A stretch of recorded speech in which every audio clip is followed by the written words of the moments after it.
Donald Trump's tariffs affect the manufacturing business of Berkshire Hathaway? So, we've seen steel costs increase somewhat, but as I said earlier, I don't think the United States or China, there'll be some jockeying back and forth, and there'll be something that leaves some people unhappy. But I don't think either country will dig themselves into something that precipitates and continues any kind of real trade war in this country. We've had that in the past a few times, and I think we've learned a general lesson on it.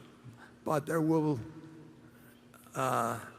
be some things about our trade policies that irritate others, and there'll be some from others that irritate us, and there'll be some back and forth.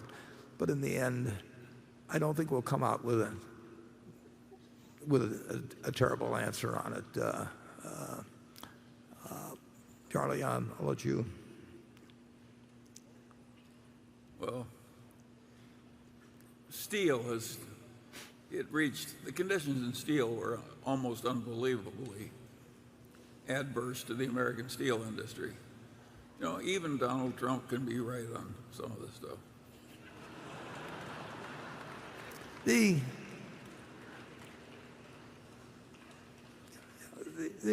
thing about trade, I've always said that the president, whether it's any president, needs to be an educator in chief, which Roosevelt was in the Depression. That's why he had those fireside chats, and it was very important that he communicated to the people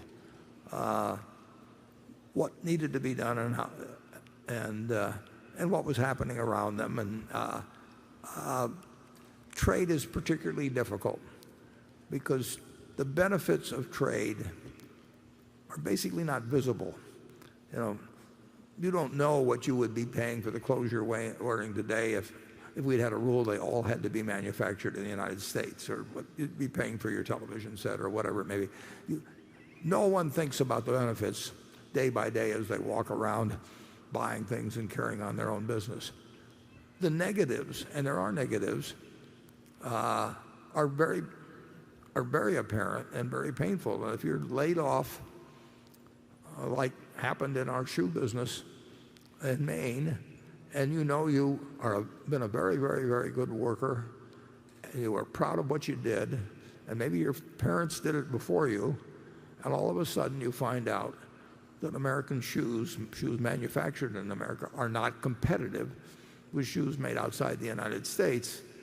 You can talk all you know about Adam Smith or David Ricardo or something and explain the benefits of free trade and comparative advantage and all that sort of thing, and that doesn't make any difference. And if you're 55 or 60 years old, to talk about retraining or something like that, so what?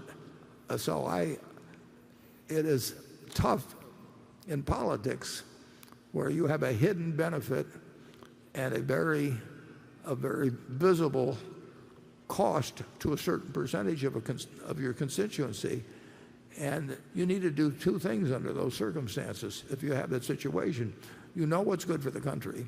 So you have to be very good at explaining how it does really hurt in a real way somebody that works in a textile mill like we had in New Bedford, where you only spoke Portuguese, half our workers only spoke Portuguese, and suddenly they have no job, and they've been doing their job well for years.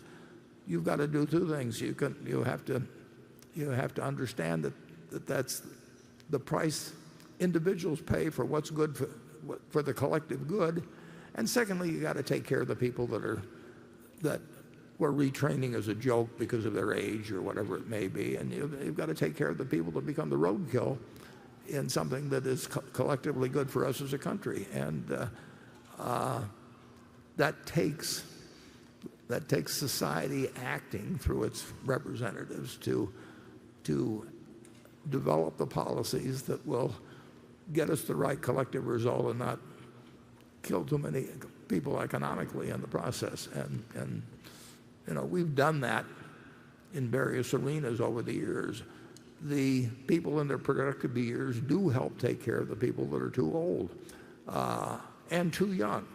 I mean, every time a baby is born in the United States, we take on an obligation of educating them for 12 years. It'll cost $150,000 now. We have a system that has a bond between the people in their productive years and the ones in the young and old, and it gets better over time.